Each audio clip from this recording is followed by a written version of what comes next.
ఒకసారి గతంలో జగన్మోహన్ రెడ్డి గారు ఇచ్చినటువంటి సెంటు స్థలం గురించి 1.5 సెంటు స్థలం గురించి చంద్రబాబు నాయుడు గారు ఏం మాట్లాడారు? ఈరోజు గృహప్రవేశాలు చేస్తున్నారు కదా, మరి 3 సెంటు స్థలం ఇచ్చారా లేదనేది ప్రజలకు అర్థమైపోతుంది. ఈటీవీ పట్టించినట్టుగా ఇక్కడ కూడా దొరికిపోతారు చంద్రబాబు నాయుడు గారు. ఒకసారి బయట ప్లే చేయండి. 1 సెంటు భూమి ఇస్తాడంట. 1 సెంటు ఏం తమ్ముళ్ళు? 1 సెంటు దేని సరిపోతుంది? దేని ఒకదాని సరిపోతుంది? మన బరియల్ గ్రౌండ్కి మనకందరం సరిపోతే కావాలి కదా. ఆ 1 సెంట్ రిజర్వ్ చేసుకుంటే మనం చనిపోయిన తర్వాత ఆ సెంట్లో మనల్ని పూడ్చడానికి పనికొస్తుంది తమ్ముళ్ళు, అంతేగాని ఇల్లు కట్టడానికి పనికొస్తుందని అడుగుతున్నా. 1 సెంటు.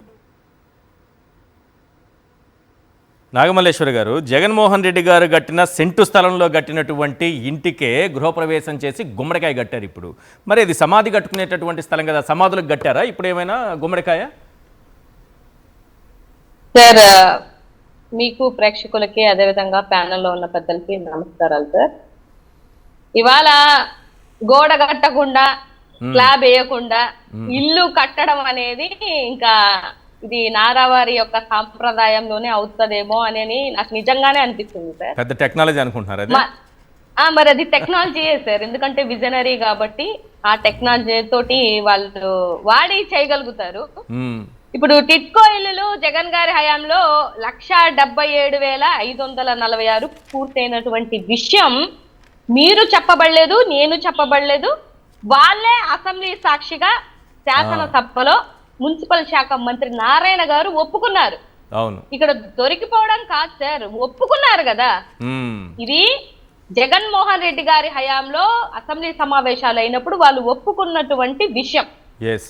పేదోటికి ఇప్పుడు 1 సెంటు భూమి బాత్రూమ్ కి పనికొస్తుందా, శ్మశానానికి పనికొస్తుందా అని అవహేళన చేసినటువంటి వీళ్ళు ఇన్ని లక్షల ఇల్లులు, ఎంత దగ్గరగా 5.5 లక్షల ఇల్లులు కట్టాను అంటున్నారు కదా. నేను ఈ రాష్ట్రంలో ఉన్నటువంటి ప్రజలకి అదే విధంగా చెప్తున్నటువంటి వాళ్ళకి కూడా చెప్తున్నా, మీరు ఎక్కడైనా కూడా ఇదిగో స్లాబ్ కి ఇంత ఇచ్చామో, ఆ శాఖలో ఉన్నటువంటి బడ్జెట్ ఉంటది కదా సార్, ఆ శాఖకి ఇదిగో మేము ఇంత స్లాబ్ కి ఇచ్చాము, లేకపోతే ఇంత గోడ కట్టినప్పుడు ఇచ్చాము, లేకపోతే ఇంత చేశాము అని వచ్చిన 21 నెలల్లో ఎక్కడైనా ఏ పాపానైనా ఎవరికైనా ఇచ్చినటువంటి దాఖలాలు ఉంటే చూపించమనండి సార్. సబ్జెక్ట్ పరంగానే చూపించమనండి. ఎక్కడిచ్చారు? ఎంత నిసిగ్గుగా వచ్చి వాళ్ళ గుమ్మడికాయలు కడుతున్నారు, లేకపోతే నేమ్ ప్లేట్లు పెడుతున్నారు. సిగ్గనిపించదా మనకి? ఎంత క్రెడిట్ చోరీ చేస్తారండి, నాకు అర్థం అవ్వదు. అసలు పేదవాడికి ఇల్లు ఇవ్వడమే వాళ్ళకి ఇష్టం ఉండదు సార్. నేను ఒక్క మాట చెప్తాను, నిజంగానే ఇది సందర్భమో అసందర్భమో పక్కన పెడితే, మీకు గుర్తుందా గీతాంజలి అనేటువంటి ఒక మహిళ నాకు ఇళ్ల పట్టాలు వచ్చాయి, నా సొంత కళ నెరవేరింది అని చెప్పిన పాపానికి ట్రోల్ చేసి చంపేసినటువంటి దుర్మార్గులు వీళ్ళు. రాష్ట్రంలో ఉన్నటువంటి ఆడబిడ్డలకి పేదోళ్ళకి ఇల్లులు ఇచ్చారు అని అంటే నమ్ముతారా సార్ ఎవరైనా? ఇప్పుడు మీరు చెప్పిన దానికి లింక్ సరిపోయింది. చంద్రబాబు నాయుడు గారు సమాధులు అనడం, గీతాంజలికి సమాధి కట్టేశాడు. కరెక్ట్ గా లింక్ బాగా సెట్ అయిపోయింది. ఈ లెక్కే ఆయన సమాధి లెక్క, ఇట్లాంటి సమాధుల లెక్కే. బయటకు వచ్చి గీతాంజలి లాంటి ఆడబిడ్డలు రాని వాళ్ళకి ఎంతమందికి సమాధులు కట్టారు? ఇప్పుడు మీరు ఒక వీడియో చూపించారు, ఎందుకయ్యా ఈ తాళం ఇచ్చారు అని అంటే నవ్వుతున్నాడు ఆయన. ఇదేంటిది, 3 సంవత్సరాలు అయిపోయి మేము ఇంట్లో వచ్చిన తర్వాత మళ్ళీ ఇప్పుడు వచ్చి మీరు మళ్ళీ గృహప్రవేశము మేమే చెప్పాము అని చెప్పేసి చెప్పుకుంటున్నారంటే రాష్ట్రంలో ఉన్నటువంటి ప్రజలకి ఇదేం అర్థం అవుదనుకుంటారా సార్? ఇవాళ మీకు ఎంత చులకన భావనం అంటే, నేను ఇంకా హైలైట్ ఏంటంటే, నేను ఉత్తరాంధ్ర వాసిగా నేను షాక్ తిన్నటువంటి ఇళ్ళ విషయంలో కాదు, ఎయిర్పోర్ట్, భోగాపురం ఎయిర్పోర్ట్ సార్. ఆయన ఎప్పుడో దిగిపోయే ముందు శంకుస్థాపన చేశాడంట, తర్వాత ఇప్పుడు మనం రాగానే అది పూర్తి అయిపోయిందంట. మరి మధ్యలో ఉన్న 5 ఏళ్ళు చేసిన వాళ్ళు ఎవరు సార్? ఏంటి ఎయిర్పోర్ట్ శంకుస్థాపన చేయగానే మేము రాగానే ఓపెనింగ్ అనగానే అది ఏమైనా వాటికి మ్యాజికల్ జరిగి ఎయిర్పోర్ట్ సృష్టించి ఓపెన్ అయిపోయిందా? అది అంటే ఎంత క్రెడిట్ చోరీ. నాకైతే ఏదో మంత్రదండం ఉందేమో చంద్రబాబు నాయుడు గారి చేతిలో. చంద్రబాబు నాయుడు గారి చేతిలో ఒక మంత్రదండం ఉందేమో అని అనిపిస్తుంది. ఎయిర్పోర్ట్ అయినా సరే, టిడ్కో ఇల్లు అయినా సరే, జగనన్న కాలనీలో కట్టినటువంటి ఇల్లు అయినా సరే, ఆయన ఇలా రాగానే చాలా మీకు మనకు అర్థం కావాల్సిన విషయం ఏంటంటే, అధికారంలోకి వచ్చిన 3 నెలల్లోనే చాలా కంపెనీలకు శంకుస్థాపనలు, ప్రారంభోత్సవాలు కూడా చేశారు. శంకుస్థాపనలు చేస్తే ఓకే, ప్రారంభోత్సవాలే చేసేసారు ఆయన. అంటే ఇలా మంత్రదండంతో ఇలా అంటే అన్నీ ఒక్కసారి వచ్చేస్తాయి. ప్రారంభోత్సవాలు, శంకుస్థాపనలు చేసిన వాటికే మళ్ళీ చేసుకుంటున్నారు సార్. ఫస్ట్ కాదు, జగన్మోహన్ రెడ్డి గారు చేసినవి మళ్ళీ ఓపెన్ చేసుకుంటున్నారు. ఎంత నిసిగ్గమైనటువంటి పరిపాలన సార్. అంట అనిత గారు చెప్తారు, అరగంటలో జూమ్ మీటింగ్ పెట్టి స్టీల్ ప్లాంట్ తీసుకొచ్చారంట. మరి వాట్సాప్ కాల్ చేస్తే ఇంకా మంచి మంచి ప్లాంట్లు వస్తాయి కదా. జూమ్ మీటింగ్ కాదు వస్తే వాట్సాప్ కాల్కి ఇంకెన్ని వస్తాయో చేయొచ్చుగా. కాదు సార్, ఎన్ని అరగంటలు మీరు జూములు మీటింగ్లు పెట్టాలా? ఈ పాటికి 20 నెలల కాలంలో ఎన్ని దేవాలా? అచ్యుతాపురంలో ఉన్నటువంటి ఆ కోకో కోలాకి సంబంధించిన కంపెనీలన్నీ ఎందుకు పారిపోయాయి?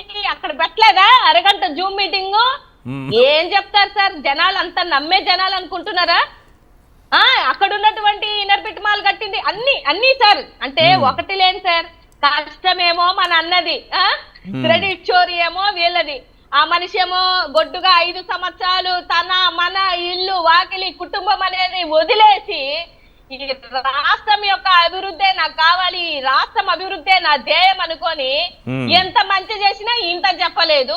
వీళ్ళు పావలా చేసుకొని ఏదో 1 కోటి రూపాయలు చేసినటువంటి బిల్డప్లు ఇచ్చుకొని వీళ్ళు చెప్పుకోగలిగారు. మన అన్న చెప్పుకోలేకపోయాడు సార్. నిజంగా ఇవాళ లెక్కలతోటి మేం మాట్లాడినా మీరు మాట్లాడినా స్క్రీన్ మీద అన్ని లక్షల ఇల్లులు ఇచ్చి ఎంత ఇంకా మా నాన్న బంగారయ్య కాకపోతే ఈ చేత్తో ఇచ్చింది ఈ చేత్తో చెప్పకూడదని ఏ రోజు చెప్పుకోలేని అన్న ఇవాళ 9 లక్షల ఇల్లులంటే ఏంది సార్?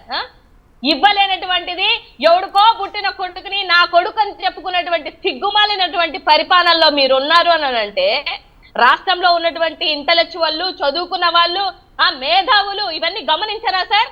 కొన్ని లబ్ధి చేకూర్చున్నటువంటి పేదలైనా వాళ్ళు ఆలోచించారా? అరే ఈ ఇల్లు మనకెవరు ఇచ్చారు? జగన్మోహన్ రెడ్డి గారు ఇచ్చారా, లేకపోతే చంద్రబాబు నాయుడు గారు ఇచ్చారా, లోకేష్ బాబు గారు ఇచ్చారా, పవన్ కళ్యాణ్ ఇచ్చారా అనేది తెలియదా సార్ రాష్ట్రంలో ఉన్న ప్రజలకి?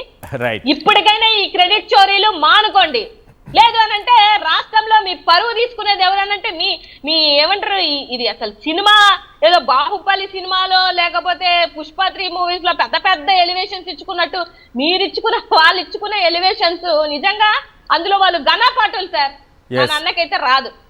మనకి ఇట్లా మా నాన్నకి ఇలాంటి చోరీలు రావు, ఇలాంటి ఎలివేషన్స్ ఇచ్చుకునే పద్ధతి రాదు. రైట్. రామనాథ్ గారు, ఈ P4 అప్పుడప్పుడు సద్దు మడుగుతుంది, అప్పుడప్పుడు గాల్లోకి లేస్తూ ఉంటుంది. నిన్న గాల్లోకి లేచి దాదాపు 10,39,000 మంది మార్గదర్శకులు, 1,06,000 మంది మార్గదర్శకులు 10,39,000 మందిని దత్తత తీసుకున్నారంట. ఇందులో 2,10,000 మంది కుటుంబాల్లో గుణాత్మకమైనటువంటి మార్పు వచ్చేసిందట. అసలు ఎవరా మార్గదర్శకులు, ఎవరి కుటుంబాలను తీసుకున్నారు ఏంటి అనేది ఒక శ్వేతపత్రం ఎందుకు ప్రభుత్వం రిలీజ్ చేయదు?